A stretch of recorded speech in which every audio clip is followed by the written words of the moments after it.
As per CBSE guideline, जैसा कि हमें पता है कि अब प्रैक्टिकल्स भी ऑनलाइन होना है, तो आज हम स्टार्ट कर रहे हैं volumetric analysis. And volumetric analysis में आज स्टार्ट करने वाले हैं टाइट्रेशन।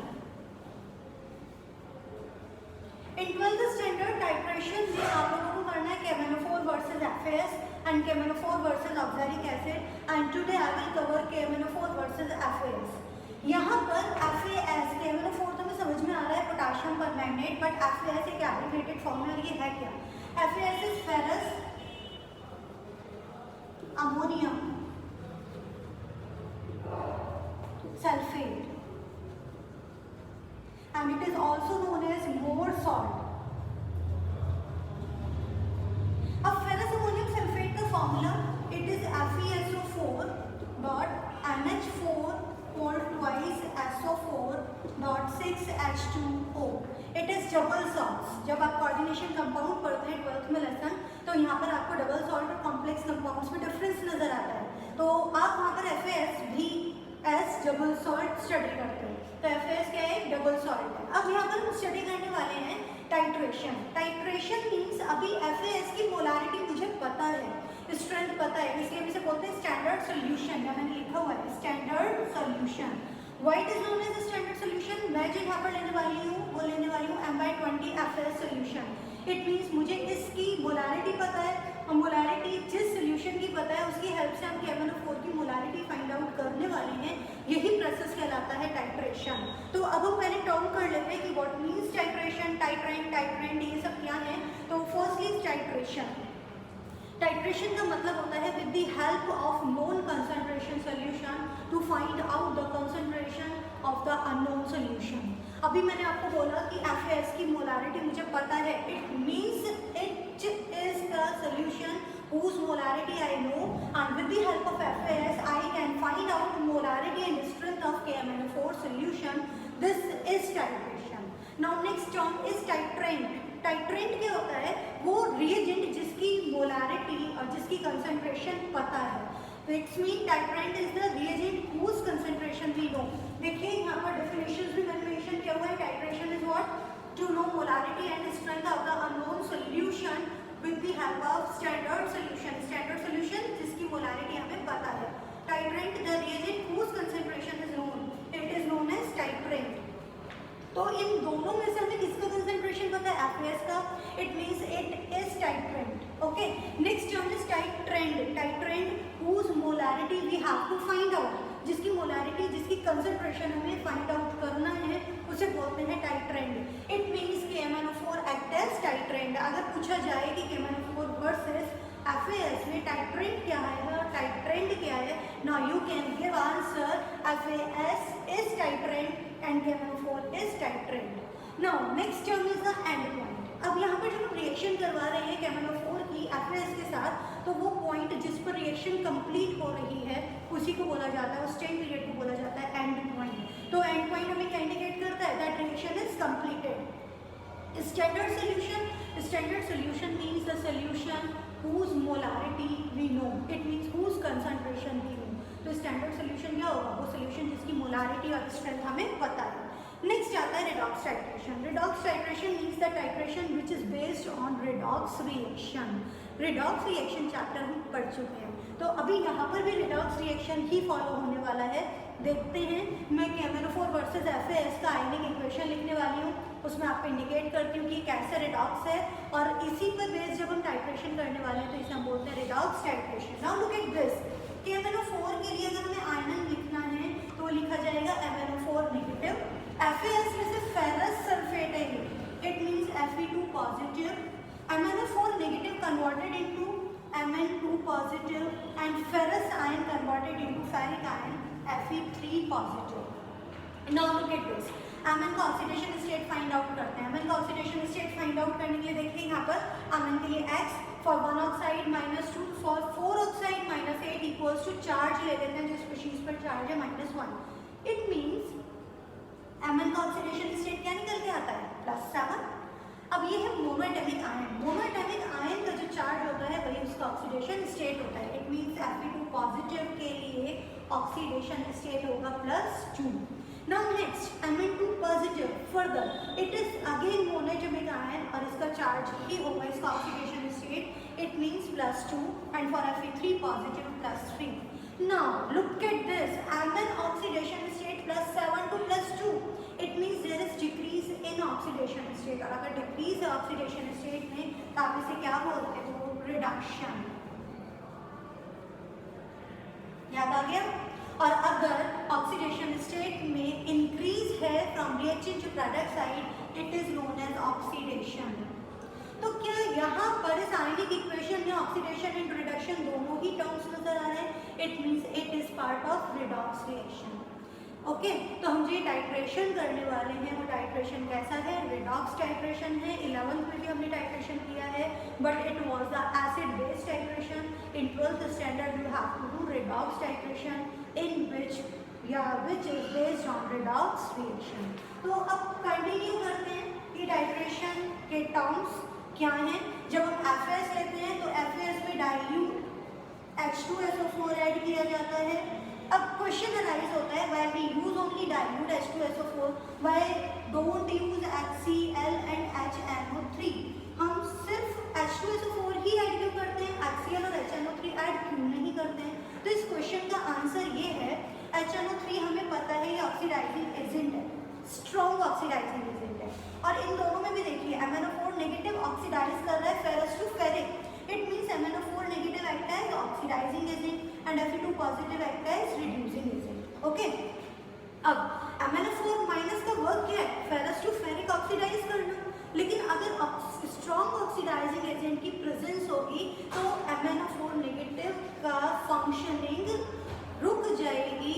वहाँ पर HNO3 अब क्या करेगा, फेरस टू फेरिक ऑक्सीडाइज करेगा. जबकि हमें रिएक्शन किस किस के मिट कराना है, MnO4 नेगेटिव एंड FAS के मिट, मतलब फेरस आयन की मिट करवाना है.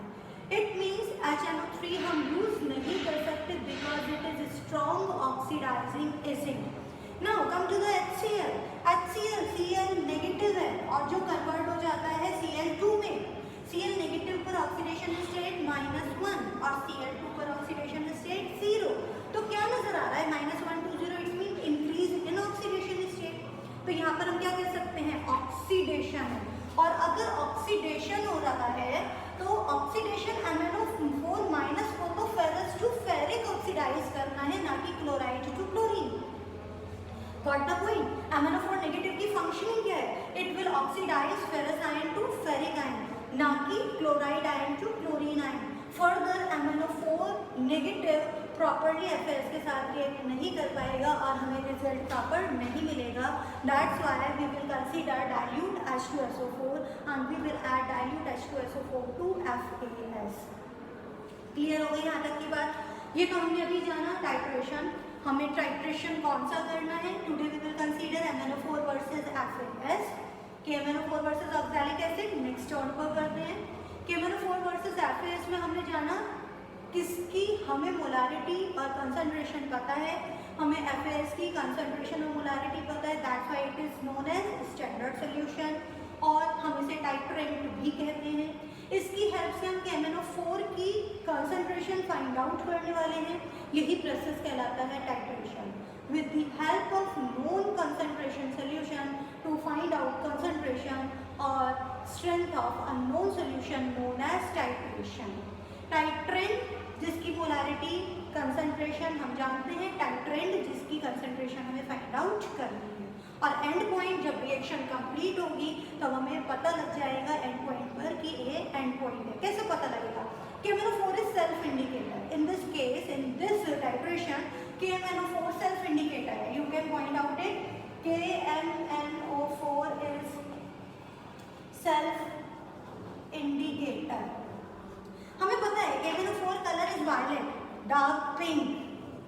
पिंक है, डार्क पिंक कलर है.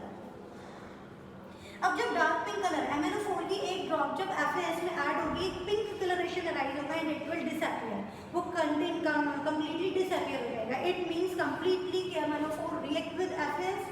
जब रिएक्शन कंप्लीट हो जाएगी उस पॉइंट पर एक एक्स्ट्रा ड्रॉप ऑफ MnO4 जब ऐड होगा तो कलरेशन क्या हो जाएगा सोल्यूशन का, लाइट पिंक. वही हमें शो करेगा कि यही एंड पॉइंट है. तो अब हम कंसीडर करते हैं एपरेटस. एपरेटस कौन कौन से यूज होने वाले हैं और साथ ही साथ देखते हैं कि एपरेटस टाइट्रेशन कैसे करना है।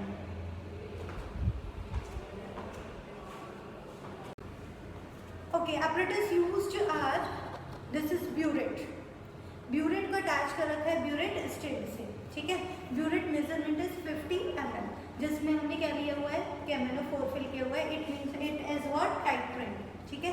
ये है FAS जिसका हमें मोलारिटी पता है और हमने यहाँ लिया हुआ है M/20 FAS सोल्यूशन। तो FAS इज व्हाट टाइट्रेंट। मैं इसकी हेल्प से KMnO4 के कंसंट्रेशन फाइंड आउट करूंगी। अब कैसे करना है उसके लिए हमें पिपेट की नीड है। इट इज पिपेट और हमारी लैब में जो पिपेट यूज है वो ये 20 ml की, और ये आपको पता होना चाहिए। कई बार मेजरमेंट पूछ लिया जाता है, मेजरमेंट ही नहीं पता होता कि ब्यूरेट 50 ml का है या पिपेट 20 ml है या 10 ml है। You must know about it also. तो हमें क्या करना है 20 ml FAS पिपेट आउट करना है, कॉनिकल फ्लास्क में लेना है, half test tube dilute H2SO4 add करना है, then drop by drop constant stirring के साथ ब्यूरेट से ड्रॉप बाय ड्रॉप आपको KMnO4 ऐड करते हुए टाइट्रेशन कराते जाना है। कब तक कराना है? जब तक कि एंड पॉइंट ना आ जाए। You have to take 20 ml of FAS by pipette in the conical flask. Now add half test tube of dilute H2SO4 in it. Add करो the half test tube dilute H2SO4.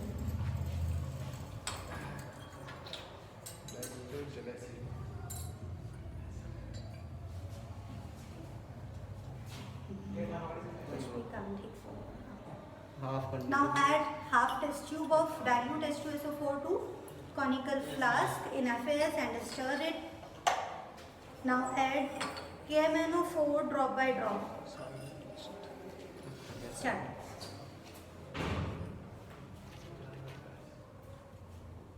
With constant stirring. Stirring completely, reaction complete हो उसके लिए constant stirring जरूरी है।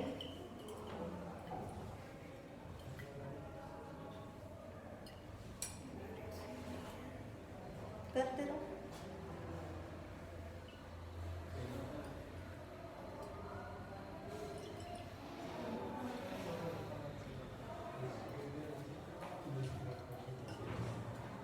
देखिए KMnO4 का FAS के साथ जब रिएक्शन हो रही है, ड्रॉप आ रही है, पिंक कलर आ रहा है और सेम टाइम वो फिनिश हो रहा है वो colour. Reason KMnO4 completely react with FAS। जब रिएक्शन कंप्लीट हो जाएगी, KMnO4 कम्प्लीटली FAS के साथ रिएक्शन कर लेगा तो एक्स्ट्रा ड्रॉप ऑफ KMnO4 अपना लाइट पिंक कलर छोड़ देगी।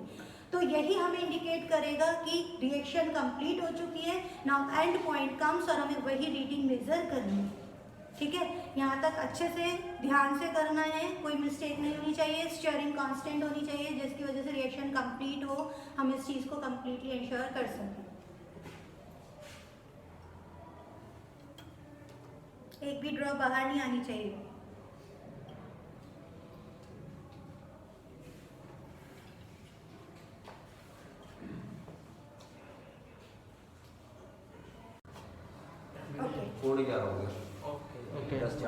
देखिए light pink colour and last drop पर जब पिंक कलर आ जाए, इस तरह से लाइट पिंक कलर आ जाए तो आपको पता लग जाएगा नाउ रिएक्शन कंप्लीट। और ये एंड पॉइंट है, आपको रीडिंग चेक करनी है। रीडिंग के लिए आपको हमेशा अपर मेनिस्कस देखना है। तो यहाँ पर रीडिंग आ रही है, इट इज 7.9। स्टार्टिंग जो हमने की थी वो की थी 0 से। आपको हमेशा अपर मेनिस्कस ही मेंशन करना है कि KMnO4 first reading, initial reading it was 0 and final reading it is 7.9 ml। तो कितना वॉल्यूम यूज हुआ है KMnO4 का, आप इसे निकाल लीजिए। 7.9 माइनस 0, 7.9 ml। अब आगे नेक्स्ट आप चाहें तो KMnO4 रीडिंग फर्दर 0 कर सकते हैं, अदरवाइज इसे ही 7.9 को ही इनिशियल रीडिंग मान करके आप आगे की 3 रीडिंग्स और फाइंड आउट कर लेंगे। जब तीनों ही रीडिंग्स आ जाएंगे, आपको क्या चाहिए? कंकॉर्डेंट वॉल्यूम, कंकॉर्डेंट वॉल्यूम, या फिर आप देखिएगा क्या 2 रीडिंग्स सेम हैं। जो भी 2 रीडिंग्स वॉल्यूम के सेम है आप उसी को कंकॉर्डेंट वॉल्यूम ले लीजिए, और अगर सेम नहीं है तो आप एवरेज वैल्यू ले लीजिए, ठीक है। तो यहाँ पर हमारा क्या निकल के आ रहा है? Volume of KMnO4 used. अब हमारे पास एक चीज आ गई है, वॉल्यूम ऑफ KMnO4। FAS की मोलारिटी हमें ऑलरेडी पता है M/20। FAS का वॉल्यूम हमने पिपेट आउट किया था 20 ml। ये दोनों ही चीजें हमें पता है। KMnO4 का हम वॉल्यूम फाइंड आउट कर चुके हैं, अब हमें क्या फाइंड आउट करना है, मोलारिटी ऑफ KMnO4। तो उसके लिए अब हम अप्लाई करने वाले हैं मोलारिटी इक्वेशन। आप लोगों ने नॉर्मेलिटी इक्वेशन पढ़ा हुआ है। Normality equation is N1V1 equals to N2V2, जानते हैं ये बात? Normality equation is N1V1 is equals to N2V2. Let's suppose it is for FAS and it is for KMnO4. अब नॉर्मेलिटी को मोलारिटी में चेंज करने के लिए क्या करते हैं, एन फैक्टर से मल्टीप्लाई कर देते हैं। It becomes N factor M1V1 equals to N factor M2V2। अब ये पता होना चाहिए FAS के लिए एन फैक्टर क्या है और KMnO4 के लिए एन फैक्टर क्या है। उसके लिए जरा आप ये इक्वेशन देखोगे, जब हम इक्वेशन देखते हैं MnO4 minus plus Fe2 positive gives out Mn2 plus Fe3 positive। मैंने सिर्फ आयंस लिखे हुए हैं, यहाँ पर MnO4 नेगेटिव प्लस 7 2 प्लस 2 कितना चेंज हो रहा है ऑक्सीडेशन नंबर में, 5 का। It means for MnO4 negative N factor is 5, ठीक है। For Fe2 positive to Fe3, FAS में फेरस टू फेरिक चेंज करने में कितना ऑक्सीडेशन स्टेट चेंज हुआ, by 1, oxidation by 1। It means N factor for FAS is 1। You have to remember for MnO4 negative to Mn2 positive total reduction हो रहा है oxidation state में 5, इसके लिए ये एन फैक्टर कितना बन जाएगा यहाँ 5। FAS में फेरस टू फेरिक कन्वर्ट होने में ऑक्सीडेशन स्टेट इंक्रीज हो रही है by 1, that's why now N factor become 1। That's clear? यहाँ तक की बात समझ में आती है? अब आगे करते हैं 1 into, हमें मोलारिटी पता है FAS की M/20, पुट कर दीजिए। वॉल्यूम पता है क्या लिया हुआ है 20 ml, पुट कर दीजिए। इसके बाद 5 इंटू मोलारिटी आपको फाइंड आउट करनी है, वॉल्यूम आपने यहाँ पर फाइंड आउट किया हुआ है। लेट्स सपोज इट इज 8.1, मैंने एक एस्टिमेट वैल्यू ले ली, it is 8.1 on the basis of the first reading, ठीक है। तो आपने क्या किया, इक्वल्स टू 8.1 मेंशन कर दिया। Now can you calculate M2? Yes, you can calculate now M2. It is the molarity of KMnO4 and its unit is mole. तो आपने क्या निकाल लिया यहाँ से, molarity of KMnO4। मोलारिटी पता लग गई, स्ट्रेंथ निकाल लीजिए। स्ट्रेंथ के लिए फॉर्मूला क्या होता है, molarity into molar mass. Molarity जो आपने निकाला है उसे पुट कर दीजिए, and KMnO4 molar mass is 158 and it comes out जो भी आएगा ग्राम पर ml। तो ये आती है स्ट्रेंथ। तो आपको मोलारिटी भी पता लग गई, स्ट्रेंथ भी पता लग गई। आपके पास सिर्फ FAS की मोलारिटी थी और आपने FAS की हेल्प से KMnO4 की मोलारिटी एंड स्ट्रेंथ को फाइंड आउट किया है। यही है टाइट्रेशन। Is it clear? समझ में आता है ये? अब नेक्स्ट बात करेंगे हम KMnO4 वर्सेस ऑक्सैलिक एसिड। तो नेक्स्ट टाइट्रेशन होगा हमारा KMnO4 वर्सेस ऑक्सैलिक एसिड का।